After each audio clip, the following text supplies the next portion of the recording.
iko sawa. Hebu nishikilia kidogo. Wacha kwanza nitumie mtu hapa Katrike mazi. Nataka mtu atasema nani anataka 3000 hapa sasa hivi ya haraka.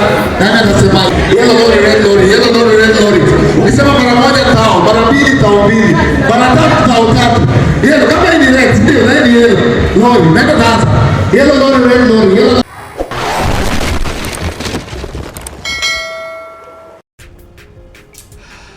Bakunzi b'urubuga rwacu rwa YouTube Pisco Entertainment and Media turabaramukije. Sangwa ikaze muri kino kiganiro twabateguriye cuno munsi. Psychologue nkuko vyamaniwe abatunganiririza ibiganiro bica kuri runo rubuga rwacu rwa YouTube Pisco Entertainment and Media akaba ari nawe bibashikiriza muti mbega uyu munsi psychologue waduteguriye ikiganiro kivuga akuki. Uyu munsi nabateguriye ikiganiro kidasanzwe, ikiganiro kivuga ku mateka n'ubuzima by'umwe mu bantu batwenza canke abakomedi bo mu gihugu ca Kenya. Uwo nawe si uwundi yitwa Eric Omondi.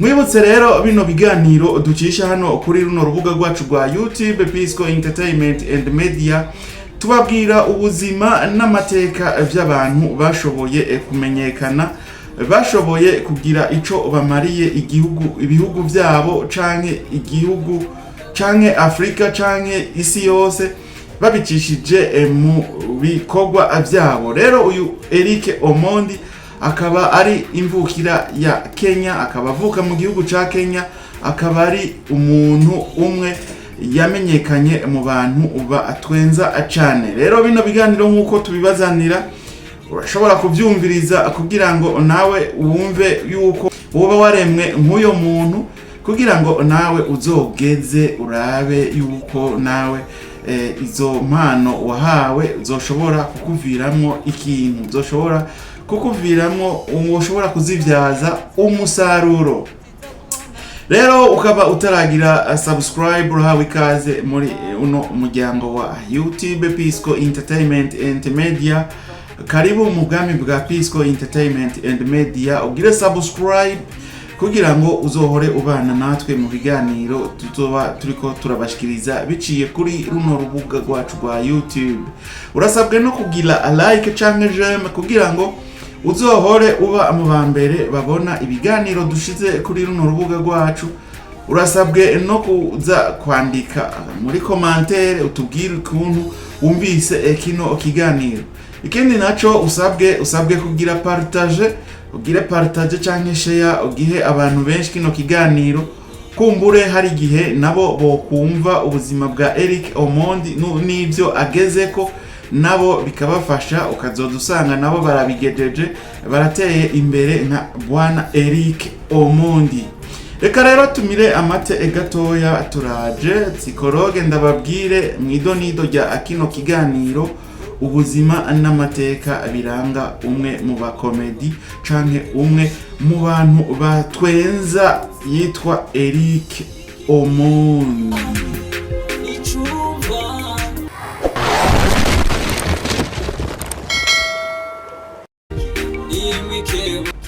Turasubiye kubaramutsa, sangwa ikaze mwidonido rya kino kiganiro. Nkuko narimejeje kubivuga, uyu munsi nabateguriye ikiganiro kidasanzwe, ikiganiro kivuga ku muntu umwe yavukiye mu gihugu ca Kenya. Uwo nawe si uwundi, uwo yitwa Eric Omondi. Muribaza muti mbega uwo Eric Omondi utuzaniye nawe ni inde, yavukiye hehe, yavutse ryari, yatanguye uwo mwuga wo gutwenza ryari, yaciye hehe kugira ngo ashike aho ageze uyu munsi. Eric Omondi n'uyu unye mubona atwari kumwe hano, twari ahantu hitwa China Village, ni mu gihugu ca Kenya. Iyi China Village kabiri ahantu hitwa Georgia City mu bice bya Kenya Road. Rero ivuka n'ubuto bya Eric Omondi. Eric Omondi yavukiye mu gisagara ca Kisumu mu gihugu ca Kenya kwigenekerezo rya 9 ntwarane umwaka w'igihumbi kimwe amajana 982. ni umwana wa kabiri mu muryango w'abana abane. Murumva yuko Eric agira akabiri, bavukana ari abana bane. Eric Omondi nawe akaba agira akabiri. Amashure yize muri baza muti none yize amashure hehe?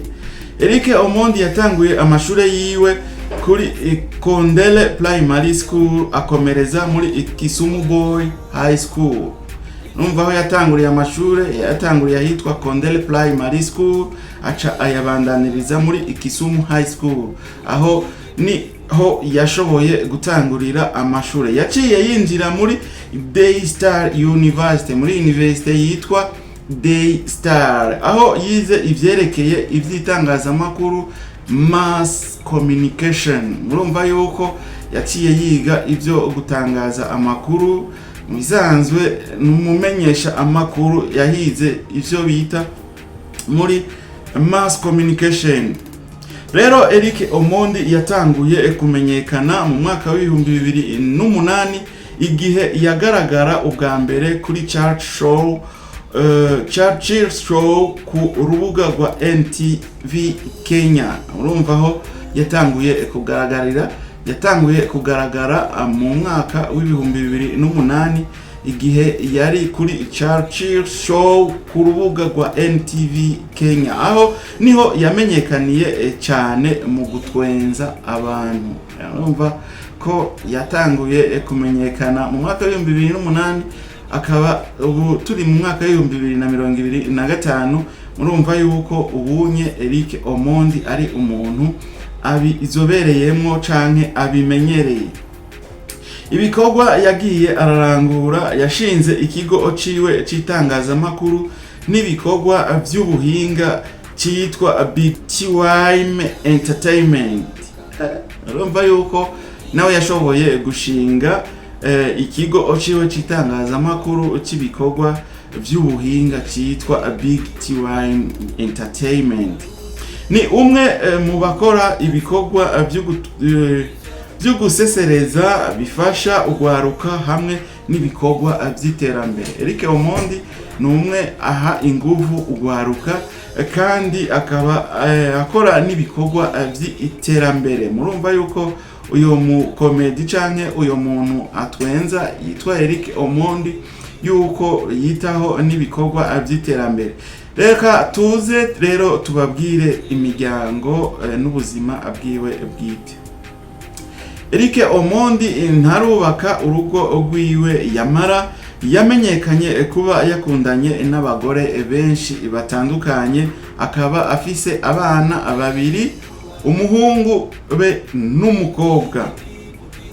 Murumva yuko Eric Omondi uyu munsi tuvugana atarashobora kuba atari kumwe n'umufasha wiwe, yoba yakundanye ahubwo n'abakobwa benshi cyane n'abagore benshi, akaba afise n'abana babiri, umuhungu n'umukobwa. Reka rero nze ndababwire rero muri ivyo bikorwa vyiwe Eric Omondi amaze gukora ubutunzi yoba afise. Eric Omondi biravugwa ko yoba afise ubutunzi burenga umuriyoni umwe w'amadolari y'abanyamerika. Uca wiyumvira nawe nimba uri mu Burundi, umuriyoni umwe w'amadolari y'abanyamerika, ayo mahera mu mahera y'amarundi na mahera atari make. Akorera amafaranga mu biteramo, kwamamaza kuri YouTube hamwe n'ibikorwa vyiwe vy'ubutunzi. Murumva aho akorera amahera, aho amahera ayakura. Eric Omondi nkuko nari nabivuze yamenyekanye ari kuri MTV, mugabo uyu munsi akaba akorera amafaranga mu biteramo, aratumirwa mu biteramo canke agatunganya ibiteramo vyiwe kugira ngo aronke amafaranga.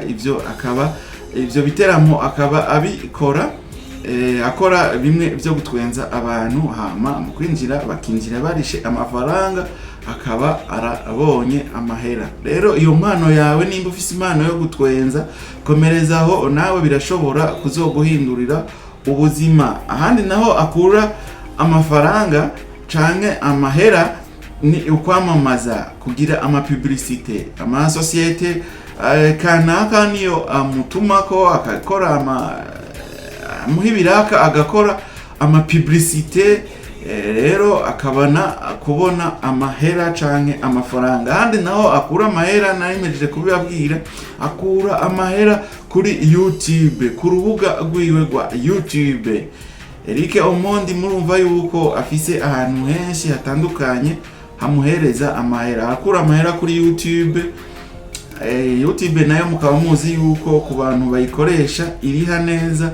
YouTube umaze gutangura gukorera kuri YouTube igatangura kukuriha atahandi woshobora no kwiyumvira. Rero ahandi naho akura amafaranga arafise ibikorwa vyiwe vy'ubudandaji cyumva yuko afise ivyo akora bindi adandaza. Impamvu yakunzwe cyane Eric yakunzwe kuko ashobora gutwenza abantu mu buryo bworoshe. Mvuze nti mu buryo bworoshe Eric Omondi uhaye umuraba ngira ngo urabona nka tuno video ngaha aho yari Georgia City muri China Village.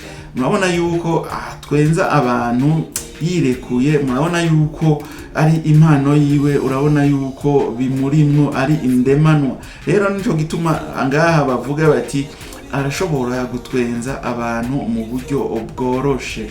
Ngira ngo murabona tuno video nagiye ndafata ukuntu yagiye arabigenza. Kandi Eric Omondi mu bikorwa vyiwe aravuga mu bibazo vy'igihugu.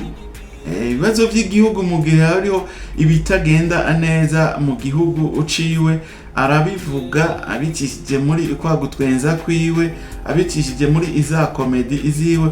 Ivyo navyo bikaca bituma abantu bamwumva bumva ivyo ariko aravuga bashobora kumunezerererwa cyane. Arashobora kuvuga kandi ikindi naco aravuga ko bibazo by'ubuzima, ubuzima bwa muri rusangi arashobora nawe nyene kubikorera ko akabikora nko mu bikino umugabo ariko arigisha abantu abamutahura abakaca abamutahura. Rero aravuga no ku bibazo by'ubuzima, aravuga kandi no ku bibazo by'ubukene mu gihe igihugu coba gifise ubukene arabivuga.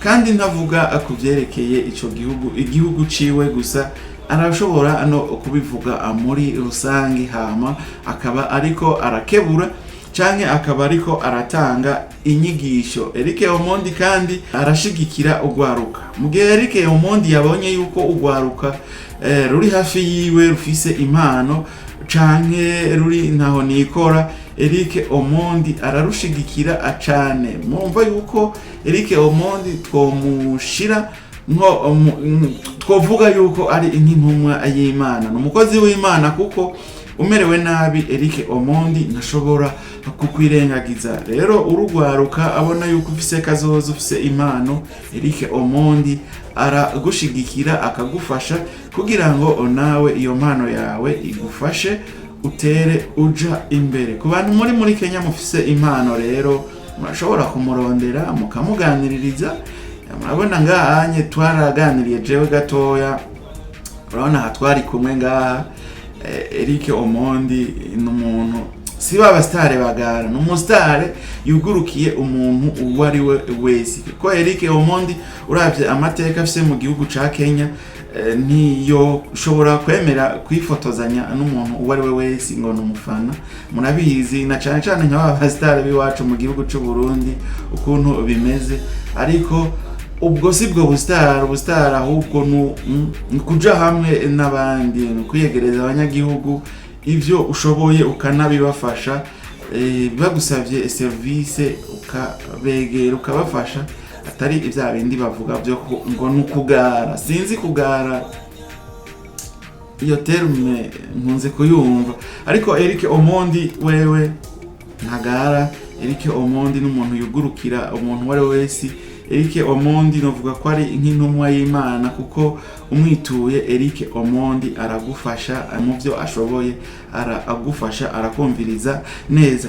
Ibiteramo vyiwe bikundwa cyane, bikundwa na benshi haba muri Kenya no hanze y'igihugu. Urumva yuko Eric Omondi ibiteramo vyiwe bikundwa. Eric Omondi ni urugero rw'umuntu yakuze mu buzima busanzwe ariko abikesha ubuhinga no gukunda ivyo akora.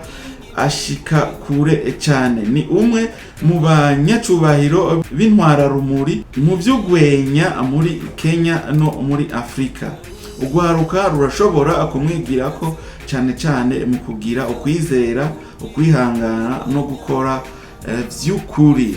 Byumvise yuko Eric Omondi mushobora akumwigira ko kugira ngo muzohore namwe muba nka Eric Omondi.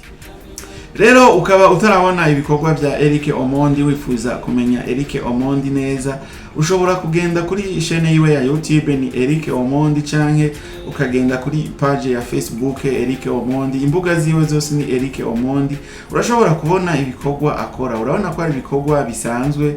Nimba wowe ufise iyo mpano nk'iyo afise, nawe wewe ushobora kubigerageza ukabitangura ukabikora. Hari igihe byo kuviramwo ikintu, hari igihe byo guteza imbere mu buzima, nawe ukaba umwubahwa, ukaba umutegetsi akomeye cyane bivanye na comedy izawe canke n'impano yawe. Rero psychologue nije nariko ndabashikiriza kino kiganiro, niho kigarukiye. Ndabasezeye naho utaha mu kindi kiganiro, ariko ukaba utari bwagire subscribe, usabwe kugira subscribe kugira ngo uzohore ubana natwe mu biganiro bica kuri runo rubuga rwacu rwa YouTube Bisco Entertainment and Media. Usabwe no kugira gem canke like kugira ngo uzohore uba mu bambere babona ibiganiro biciye kuri runo rubuga rwacu. Uradushirira na commentaire ngaho onye, dusigire na comment muri commentaire, tubwire ukuntu ikibi biganiro byo kuba motiva, ukuntu ndabibashikiriza, ari ico nshobora guhindura ndagihindure, ari ico nimba ari ugukomereza hanyene nkomereze ngaho, kuko izo comment zanyu nazo ziratuma twebwe natwe twiyumva yuko turiko turakora ibintu bizima.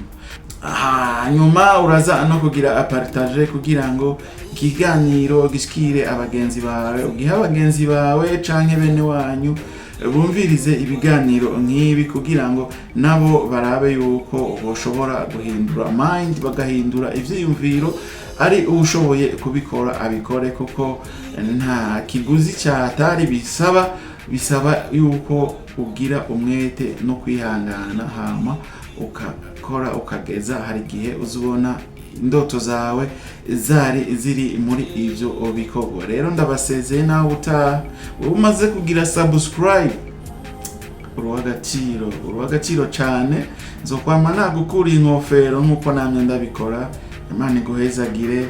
Na wewe ugomba ugire subscribe uciye cyangwa ugira subscribe, uruwagaciro. Rero nawe utaha mu kindi kiganiro bya Face. Thank you.